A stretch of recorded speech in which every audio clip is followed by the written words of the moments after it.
Hello friends, आपके अपने YouTube channel MIM news bulletin में आपका हार्दिक स्वागत है। हमारी प्रीवियस वीडियो में हमने आपको बताया कि बिना फॉर्म भरे आप नियुक्ति पत्र कैसे प्राप्त कर सकते हैं। तो इस पर कई सारे अभ्यर्थियों के कमेंट सेक्शन में अलग अलग तरह की जो क्वेरीज़ हैं, जो प्रश्न हैं, वह आने लगे कि फॉर्म भरे बिना या फिर अप्लाई किए बिना, विज्ञप्ति जारी हुए बिना किस प्रकार से नियुक्ति पत्र आपको मिलने वाला है। तो इस वीडियो में आपको हम यही सारी चीज़ें क्लियर करेंगे। सारे जो डाउट्स हैं, आपके जो कन्फ्यूजन्स क्रिएट हो गई है, उनको क्लियर करेंगे कि कैसे आपका पहले शेड्यूल जारी होगा या फिर नोटिफिकेशन जारी होगा, नोटिफिकेशन और शेड्यूल में क्या अंतर है, क्या फ़र्क है, ये सारी चीज़ें भी आपको बताएंगे। और साथ ही जो नियुक्ति पत्र बंटने की जो प्रक्रिया है, उसको किस तरह से अब अंजाम दिया जाएगा, ये भी आपको समझाने का हम प्रयास करेंगे। तो पहले तो मैं एक चीज़ आप लोगों को ये भी समझा दूं कि आप जब भी कमेंट्स करते हैं तो कुछ ऐसे भी अभ्यर्थी हैं, ऐसे लोग हैं जो अपशब्दों का प्रयोग करते हैं, गलत भाषा का प्रयोग करते हैं। तो ये आप लोग बिल्कुल भी ना करें, अपनी मर्यादा में रहकर ही कमेंट्स को टाइप करें, लिखें। क्योंकि आप भावी शिक्षक यदि बनने वाले हैं तो आप आगे विद्यार्थियों को क्या सीख देना चाहते हैं, तो उसी हिसाब से आप अपनी जो भाषा है, अपनी जो लैंग्वेज है, उसको भी बिल्कुल ही संयम में और मर्यादा में रख कर ही कमेंट्स करें। चलिए बात कर लेते हैं नियुक्ति पत्र के बारे में। तो पहले तो ये जो चीज़ है, ये आई कहाँ से है? ये जो सेंटेंस है कि बिना विज्ञापन जारी हुए नियुक्ति पत्र मिलने वाला है, ये सबसे पहले कल हमने देखा था कि जो RJD प्रवक्ता हैं चितरंजन गगन, उनके ही ट्वीट्स में जब उन्होंने ट्विटर कैंपेन में भाग लिया तो ये चीज़ कहीं ना कहीं देखने को मिली, जब उन्होंने ये कहा कि RJD की सरकार यानी कि महागठबंधन की जो सरकार है, वह बोलने में नहीं, काम करने में विश्वास रखती है। और आप लोग विज्ञापन की बात कर रहे हैं, सरकार आपको नियुक्ति पत्र देना चाहती है, नियुक्ति पत्र की तैयारियां सरकार कर रही है। तो इस पर बहुत सारे अभ्यर्थियों ने कहा कि सर ऐसा कैसे हो सकता है कि फॉर्म भरा नहीं, विज्ञापन आया नहीं और हम लोगों की बहाली हो गई, हम लोगों को नियुक्ति पत्र मिल गया, ऐसा कैसे मुमकिन है? तो इस पर देखिए, उन्हीं के जो ट्वीट्स हैं उन्हीं से समझने की कोशिश करते हैं कि आखिर वे कहना इस बारे में क्या चाहते थे। उन्होंने अपने ट्वीट्स में ये चीज़ें बताई कि देखिए, आप शिक्षक बनने जा रहे हैं, फॉर्म भरने की विज्ञप्ति से क्या संबंध है? विज्ञप्ति तो केवल ढांढस के लिए दिया जाता है। नियुक्ति के लिए शेड्यूल जारी किया जाता है, जिसमें आवेदन से लेकर नियुक्ति और योगदान तक की तिथि घोषित की जाती है। तो उनके कहने का ये अभिप्राय हो सकता है कि उन्होंने जो अब 7 फेज़ की जो बहाली आएगी, जो प्रक्रिया शुरू होगी, उसका वह शेड्यूल जारी करेंगे, ना कि विज्ञापन। लेकिन यहाँ पर एक चीज़ ये भी आपको क्लियर होनी चाहिए कि विज्ञापन में ही सारे, यानी कि नोटिफिकेशन में ही सारे नॉर्म्स होते हैं, सारे रूल्स होते हैं, सारी जो आप लोगों की क्वेरीज़ रहती हैं कि BTET वाले अप्लाई करेंगे 1 to 8 में, या फिर CTET वालों का क्या होगा, STET में कौन से अभ्यर्थी अप्लाई करने वाले हैं। तो इस तरह के सारे जो डाउट्स होते हैं वो हमें नियमावली को पढ़कर या फिर जो नोटिफिकेशन जारी होता है उसमें सारी एलिजिबिलिटी यानी कि जो अर्हताएँ हैं वह लिखी रहती हैं, ताकि आगे जो भी अभ्यर्थी उसमें अप्लाई करने वाले हैं उनको कोई भी डाउट ना रहे, कन्फ्यूजन ना रहे। तो इसलिए एक तो ये पहलू हो सकता है कि जब शेड्यूल सीधा अगर जारी होगा कि आवेदन इस दिन से शुरू होगा, इस दिन आपकी आपत्ति होंगी, इस दिन मेधा सूची आएगी, इस दिन नियुक्ति पत्र मिलेगा, तो ठीक है, उन्होंने ये बात कही कि हम शेड्यूल जारी करने में बिलीव रखते हैं।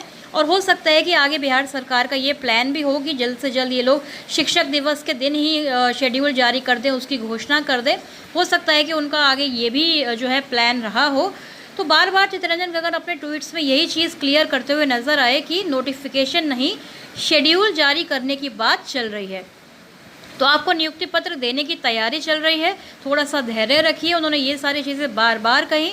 साथ ही उन्होंने लिखा कि सर, जब अभ्यर्थियों ने पूछा कि सर बिना विज्ञप्ति के नियुक्ति पत्र कैसे मिल सकता है, तो उन्होंने कहा कि प्रक्रिया बदल रही है, अब शेड्यूल जारी होगा, शेड्यूल और विज्ञप्ति में फ़र्क होता है। तो बार बार विज्ञप्ति की मांग कर रहे अभ्यर्थियों को केवल चुप कराने के लिए या फिर कोई ना कोई जवाब देने के लिए उन्होंने ये चीज़ कही, या फिर वाकई में अब केवल शेड्यूल जारी होने वाला है। लेकिन उसके लिए अभ्यर्थियों को 2 चीज़ों का तो इंतज़ार ज़रूर करना ही है, या तो फिर नोटिफिकेशन आए, विस्तृत विज्ञापन आए, जिसमें सारी चीज़ें मेंशन रहेंगी कि कौन अप्लाई करेगा, किस कक्षा के लिए वह शिक्षक बनने के लिए एलिजिबल होगा। क्योंकि अब ना तो अभ्यर्थियों के पास नियमावली है, क्योंकि जो नियमावली 2022 का हमने ड्राफ्ट देखा भी था, उसको भी अभी तक सैंक्शन जो है नहीं किया गया है। तो या तो विस्तृत विज्ञापन आएगा जिसमें सारी ही चीज़ें नियमावली को इन्वॉल्व करते हुए लिखी गई होंगी, या फिर हो सकता है कि यदि सरकार केवल शेड्यूल जारी करना चाह रही है तो उससे पहले नियमावली को प्रैक्टिकल फॉर्म में उतारा जाए, नियमावली को सामने लाया जाए, जिसको बिल्कुल अप्रूव करके प्रधान सचिव के हस्ताक्षर होकर अभ्यर्थियों के समक्ष प्रस्तुत किया जाए, ताकि वह शेड्यूल के हिसाब से आवेदन कर पाएंगे और उनको नियुक्ति पत्र की जो तिथि है उसका वह इंतज़ार कर पाएंगे। कहने का मतलब यही है कि उनके जो भी चित्तरंजन गगन ने जो धैर्य और भरोसा रखने की बात कही है, तो इससे यही लग रहा है कि नियुक्ति पत्र की जो तिथि है वह सारी चीज़ें मेंशन होंगी जब भी शेड्यूल जारी होगा। और जहाँ तक नोटिफिकेशन की बात है, क्योंकि हम लोगों का कल जो हैशटैग रहा वह यही था कि नोटिफिकेशन जो है बिहार का प्राइमरी का जो है जारी किया जाए, तो इसलिए उन्होंने कहा होगा कि नोटिफिकेशन नहीं, हम तो नियुक्ति पत्र बांटने के लिए आप सीधा शेड्यूल ही जारी करेंगे। तो बहुत अच्छा है अगर आप शेड्यूल जारी करेंगे। हम सरकार से यही अपील करते हैं कि शेड्यूल जारी जल्द से जल्द करें, शिक्षक दिवस पर कर दें, ताकि अभ्यर्थियों को और इंतज़ार ना करना पड़े। साथ ही जो नियमावली है उसको ज़रूर ही पहले ही सामने पेश किया जाए, अप्रूवल उसका जो है कराया जाए, ताकि आगे कोई भी कठिनाई ना हो। अभ्यर्थियों को जो अब इतनी सारी कन्फ्यूजन्स हो रही हैं, डाउट्स हो रहे हैं, वह सारे ही क्लियर हो जाएं। तो आई होप कि आपको समझ में आया होगा कि नियुक्ति पत्र अब सीधा कैसे मिलने जा रहा है। तो ऐसे मिलने जा रहा है कि शेड्यूल सीधा सरकार जारी करेगी, तो उससे पहले हम लोगों के पास नोटिफिकेशन नहीं तो नियमावली का होना बहुत ज़्यादा ज़रूरी है। और नोटिफिकेशन से यदि इसको रिलेट करें हम, तो SCET की बात भी कर लेते हैं, क्योंकि बहुत सारे अभ्यर्थी पूछ रहे थे कि माध्यमिक और उच्च माध्यमिक का क्या होगा। तो देखिए, जब कोई भी विज्ञापन आता है, कोई भी बहाली प्रक्रिया अगर स्टार्ट होती है, पहले भी हमने देखा है 5वें चरण में, 6ठे चरण में, तो ऐसा नहीं है कि केवल प्रारंभिक की बहाली हो जाएगी। प्राइमरी के लिए अगर ट्विटर कैंपेन चला है और उसका उन्होंने जवाब दिया है सरकार ने, ऐसा नहीं है। माध्यमिक और उच्च माध्यमिक की भी विज्ञप्ति साथ में ही आएगी, उनकी भी बहाली एक साथ पैरेलली चलने वाली है। अब किसका पहले आएगा, माध्यमिक के लिए पहले सरकार बहाली निकालेगी या फिर प्राइमरी के लिए पहले निकालेगी, इसका देखिए अंदाज़ा आप सिर्फ इस बात से ही लगा सकते हैं कि माध्यमिक की जो प्रक्रिया है वह अभी भी चल ही रही है। नियुक्ति पत्र देने की जो कवायद है वह 10 सितंबर तक पूरी होने के आसार हैं। उसके बाद भी यदि कोई और समस्या नहीं आई तो 6ठा चरण आप क्लोज समझ लीजिए माध्यमिक और उच्च माध्यमिक के लिए। लेकिन जहाँ तक प्रारंभिक की बात है, तो वहाँ जो नवगठित नियोजन इकाइयाँ थी उनको भी नियुक्ति पत्र बांटा जा चुका है। तो कहने का मतलब ये है कि हो सकता है कि प्राइमरी का इस बार पहले आए, बहाली का जो भी शेड्यूल आएगा, विज्ञापन आएगा, और माध्यमिक का बाद में आए।